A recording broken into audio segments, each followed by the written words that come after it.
Hey everybody, we are back for our fourth video in adrenal health, and there's tons of stuff we want to talk about, and ultimately we may do more videos on this in the future, but this next video is going to be about what things you can do to support those adrenal glands. We talked about all the bad stuff. Now we're going to talk about what are some of the things you can do to support your adrenal glands, and this will be kind of able to apply to the masses. So no matter who you are, if you're watching this video, these things can apply to you. We're going to be talking about foods, we're going to be talking about supplements, and briefly I'm going to be talking about over-exercise, which is a common problem we see. So Aubrey, take it away. What foods would you recommend for supporting the adrenal glands? We talked about what foods make the adrenal glands worse. So what do you want to do to support the adrenal glands? So we kind of talked about how sugar and high carbohydrates and any of those really stressful processed foods make the adrenals worse. This sounds like a very kind of easy answer. Well, yeah, but it's going to be whole unprocessed foods, not denatured foods. But specifically, you need healthy fats and proteins as precursors to make essential kind of like hormones and other aspects in the body, right, to support those. You primarily need healthy fats for adrenal hormones. So what you want to do is make sure that your food's balanced, right? I like for patients, generally, these macros are different for everybody, but you want a good 40% of your meal to be fat, no matter who you are, right? Literally no matter who you are. But you want to get them from nice, healthy omega-3s and omega-6s and sometimes even 9s. But you want a different kind of, you want a blend. Yeah, you want a blend of them. But thinking of like wild-caught salmon, and you want whole, like hazelnuts and walnuts and olive and avocado. You want nice, healthy fats, but you don't want any hydrogenated oils, right? So avoid the safflower oils, the vegetable oils, the canola. Crisco. I forget their name because we don't even use them. So anything that's been hydrogenated. But you want healthy fats and healthy grass-fed animal proteins. Of course, if you are vegan, make sure that you're getting organic, sprouted, kind of plant-based proteins, things like that. Very simple, but the more healthy fats and protein with lower carbohydrate is going to be the best things that you can do for your adrenals. And of course, there's a whole separate video on digestion, but if you're not breaking down the fats, then you're not going to adequately make those adrenal hormones that support them as well. But yeah, when you have more fat and protein and less carbohydrate, you have that nice balance. So to keep your energy consistent, to keep your mood consistent, keep out the refined sugar, add in healthy fats. That's the biggest recommendation. So we can talk about hours here. So Aubrey's really summarizing this. So I'll do a shout out to say that last month we talked all about digestion and how to improve digestion and all that. And then of course we've got our online courses where we go over nutrition and digestion and literally teach you how to be healthier. So that's another thing you can sign up for to learn more than just this easy short segment. I can't like over explain. I can't even talk today, but I can't emphasize how like summarized this is. This is the smallest kind of like recommendation I've ever given, and every single person's different, but you have to think of food sensitivities and allergies and different healthy fats and what works for your body and what doesn't work for your body. But if you want the biggest bang for your buck, the number one thing you can do, even if you're eating poorly and still eating processed foods and stuff, if you balance your macronutrients, you will have it. Even if your diet's not perfect, you will feel better. Your adrenal glands will be better just by doing that. I'll throw one quick tip in there, because when I first started getting into functional medicine and people would say don't eat processed foods, I didn't actually know what that meant. So one of the things that I think of when someone says processed food, it sounds a little ridiculous, but if you can dunk your food in water and you're still willing to eat it, that's a whole food, right? So if you take broccoli and submerge it under water, you'd probably still eat it. But if you take a almond flour cracker, any cracker, and you dump it in water and then take it out, you're probably not going to eat that. So that's one way to tell if it's a processed food or not. If you can dunk it in water and still eat it, it's probably okay. Like whole beans and whole legumes, things like that. Lentils, apples, veggies. That's going to be soaked in water. You can actually store those in water, and they're super healthy. But yeah, no one's going to want to eat a soggy, I almost said something really bad. Twinkie. Potato chip or something. No, I was about to cuss. I was going to say soggy A. So anyway, that's a real simple way. Just keep the processed foods down to a minimum, but more than anything, start watching your macros. Watch our other video where we really went into macro balancing. I think that was video 3 or video 2. No, video 2, where we talked about macronutrient balancing. So we could talk a lot about food, but next we want to go into supplements. And supplements are extremely important for adrenal health. Some people who can't really manage their adrenal health very well stay on adrenal supplements for years. And so I feel worse when I stop them, and so I just stay on them, and I'm a work in progress. We all are, right? And so don't be afraid to take adrenal supplements. Our favorite ones that we use, and this is kind of a general recommendation that anyone and everyone could take, there's 4 stages of adrenal dysfunction. And we really didn't talk about that. If you want to go into to dive into your own health, then take our online course where we go into the various stages of adrenal dysfunction, and then you can specifically treat your adrenals based on kind of diagnosing yourself or assessing yourself. But anyone and everyone at any stage could take HPA Axis from Gaia Herbs. Yeah, Gaia Herbs, HPA Axis daytime maintenance. So yeah, I wanted to piggyback off that real quick. There's different categories of herbs. There's red and yellow for stimulatory, and there's green and blue for calming and relaxing. Depending on what stage of adrenal dysfunction you're in, you need to find a balance of them or none at all. Most people always need a calming, but if you're in stage 4 where you're literally making nothing, having some blue and green herbs in the morning is not going to be your best friend, right? So these are ones that we're recommending to everyone. HPA Axis Daytime Maintenance by Gaia Herbs has holy basil and ashwagandha. It has a little rhodiola. I know, it's so nice. It just rolls off the tongue. Holy basil is beautiful too. That is my go-to if I'm very stressed out. It is immediately within 20 to 30 minutes. And there's also rhodiola, which is going to be a slight stimulatory herb too. So we have patients who call this their happy supplement. There's no glandulars too. It's totally plant-based and vegan. So what you do is you take it after breakfast. Herbs are always better on an empty stomach, but because it's a little stimulatory, it's mostly relaxing, right? So this is gonna like kind of keep your cortisol. If it's super high, it's gonna bring it down a little bit, but it's also gonna give you a little oomph for the rest of the day. You can take 2 after breakfast, but also 2 after lunch, no later than 2 p.m.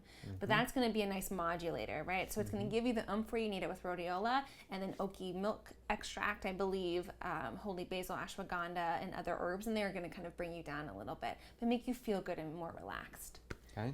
One of the other ones we will kind of upgrade, or if that one's not working, generally with the adrenal supplements, you should notice the same day that you take it, you should notice the benefit that same day. So if you start with HPA Axis and you're not having much benefit, then you can also try TrueAdapt Plus? TrueAdapt Plus from Orthomolecular, and you do the same thing. 2 capsules in the morning, 2 capsules at noon for more severe cases. Most people, and I just get away with 2 in the morning, and that's plenty. And that has a glandular in it, so it's not plant-based, it's not vegan, but glandulars, a little more stimulatory, right? Yes, it's much more stimulatory, but it does have like the balance. Get up and go. Yeah, it's good because TrueAdapt Plus does have the balance of the green and blue herbs as well, so it is calming at the same time, but it's going to be for people who, there's a lot of conflict, obviously, about glandulars. You just got to try what works for you. Right, but glandulars do, in my opinion, help. You know, there's I guess some methodology behind it is that if you give your body the support or the gland that it needs, right, the adrenals, if you eat adrenals, it's going to help them. But you can feel it, right? Like so if I eat the brains of another person, I will consume their knowledge? Well, listen, so sharks, if you ever look at whales, in like shark attacks where they bite whales, it's where their liver is. Okay. Almost every single time. And they leave almost everything else, but that's the highest nutrient center in the body, basically. Okay. So there is an instinctual thing, right? So anyways, there's a lot of conflict on that one, but regardless, TrueAdapt Plus is going to be really nice, give you a little extra oomph. And then at nighttime or in the evening time, we like New Adapt. So in You Adapt Plus, there's going to be no stimulatory herbs, all calming. That's going to kind of ease you into the nighttime. I take it before bed. Some people take it in the evening time for when they want to prep before bed. I love it.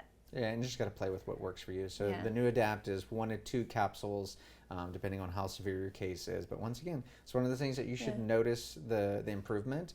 And if it's not, maybe you don't take it. Yeah. You can get any of these herbs and supplements on our website, on our store. So feel free to shop there and get them. But we say the brand so that even if you want to look elsewhere, you're welcome to look. But just make sure you're getting it from a reputable source. Yeah, because we spend a lot of time, and I'm just going to say this real quick. We spend a lot of time in research and clinical experience with these. We see it on testing, our patients, how they feel. So I only trust right now these products from there. And we've tried a million. We've tried a ton. Personally and on our patients. Yeah. So, and when you take TrueAdapt Plus in the morning and New Adapt at night, you're forcing that cortisol rise and that fall. So that's going to keep you on balance. Give your body time, right? Like you should feel some effect immediately. Right, but to really give your change, give your body at least a week, give it a month and really see. You'll usually tell after like about 3 to 4 weeks off of adrenal supplements if you need them again or not. Agreed. Whenever you're stopping adrenal supplements, I always warn my patients that usually when you stop them, you don't notice the immediate. Sometimes you do, but most people don't notice the immediate. And so what I typically warn people is like, hey, if 6 weeks go by and you're like, gosh, I'm not sleeping well, I'm very restless, I'm tired in the mornings, I'm having that afternoon crash, that means that your adrenal supplements were working and your adrenal glands kind of got off over time. So I always warn people that just because you stop them and you feel fine immediately, you really need to wait 6 weeks. But when you restart the therapy, it does work rather quickly. That's one of the few things in functional medicine that is usually palpable for people. When they take those, they work or don't work. But once again, it takes time. That's not just one pill and you're fixed. Right. One quick recommendation too, if you are in stage 4 or completely flatlined and TrueAdapt doesn't help you or HPA Axis doesn't help you, go for a straight stimulatory herb. Get a high dose of red panax, ginseng, cocaine, woo, right? A high dose of red panax, ginseng, and rhodiola together are usually really, really good for the morning right when you wake up because you want to get that boost cortisol rise. So have it by your bed and then do NuAdapt Plus at night. But yeah. So last but not least, well, actually, before we go to the last one, I just want to reiterate something I said, I think, in the first video, is that you can take supplements until the cows come home, but if you do not change your stressors, if you do not change the stimuli or the stimulus on the adrenal glands, you might as well not take them at all. So yes, take your supplements, but don't just stay in the traumatic relationship or chronic stressor, or have a plan to get out of your chronic stressor or change the perception of that stressor. So I love to use the example of if you're driving to work and someone pulls out in front of you, there's 2 reactions you can have. There's many reactions, but let's boil it down to 2. You can go guns blazing, fingers firing, cuss words coming out, or you can just say, you know what, nobody got harmed, I'm fine, they're clearly in a rush, no big deal. 2 totally different reactions, 2 totally different perceptions to the same stressor. So which type of life are you leading? Because each one of those microscopic decisions affects your adrenal glands, and that affects everything else in your life. As we talked about, the adrenal glands can either rot every part of your body or support every part of your body. It is hard work to change that pattern, but you can do it. Some people literally need lens therapy or any type of microcurrent therapy to get them out of a chronic fight or flight state, but take the chance to do it. Right? Go and find therapists. Someone who works on chronic stress with trauma, unresolved trauma will never ever get you into a sympathetic state, right? So first step I would say is identify it, right? Like Oop said. If you realize that you're very reactionary, document it. Just spend a week one time in documenting how many times you overreact to a stressor. And then try to just research and figure it out. And that sounds very vague, but we could do a whole hour video on that as well. But try to find some way of stress management.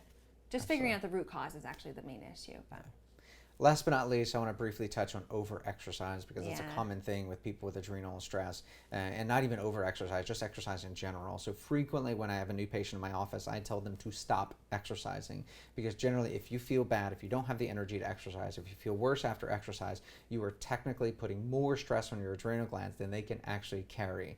So in America, and I don't know about the rest of the world, but in America we put so much emphasis on if you're not exercising, you're not healthy. And while that is true, if you do not have the energy and the ability to exercise, then exercise is actually damaging your body.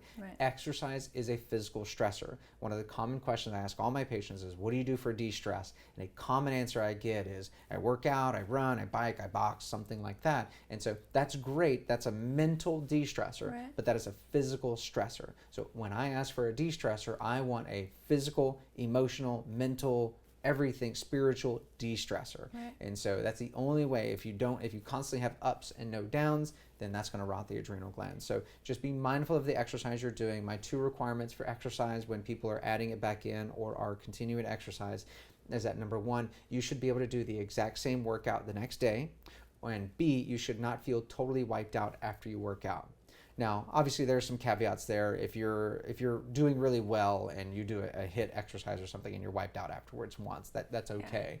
But if you're in a chronically stressed, chronically tired state, if you can't do the same workout the next day and or you feel wiped out after the exercise, you did too much. Stopping exercise does not mean stopping movement. Correct. So go out for a walk, do yoga, do any type of stretching and rolling out. Movement therapy is good for you. Don't become stagnant and don't sit at home, right? So even if it's 5 minutes of walking, get your body flowing. You need the blood flow, but don't go, 45 minutes up and down hills around your neighborhood if you can't do it. Even if it's just kind of slight movements. If you're so used to powerlifting, then go home and do body weight movements just for 10-15 minutes. Just get some blood flowing and movement, and that's it. And it shouldn't really feel like exercise. It should just feel like, more lightness in your body, less stress. Give yourself permission. Because if you're beating yourself up that you didn't exercise, that's unhealthy either. So give yourself permission to do the right thing for your adrenal glands. Remember, you have to match the environment to the hormone. So if your hormone's disrupted, then you can't go and run a marathon. You have to match your environment to the hormone. Okay, so to wrap that up, we talked about foods that benefit the adrenal glands. We talked about supplements that benefit the adrenal glands. You're welcome to use our store to buy any of those supplements that you need. And then, of course, don't over-exercise, but use some sort of movement. And that wraps up our video series on the adrenal glands. So like our channel, subscribe, follow us, and you'll get more free content. Okay, bye guys. Bye, guys.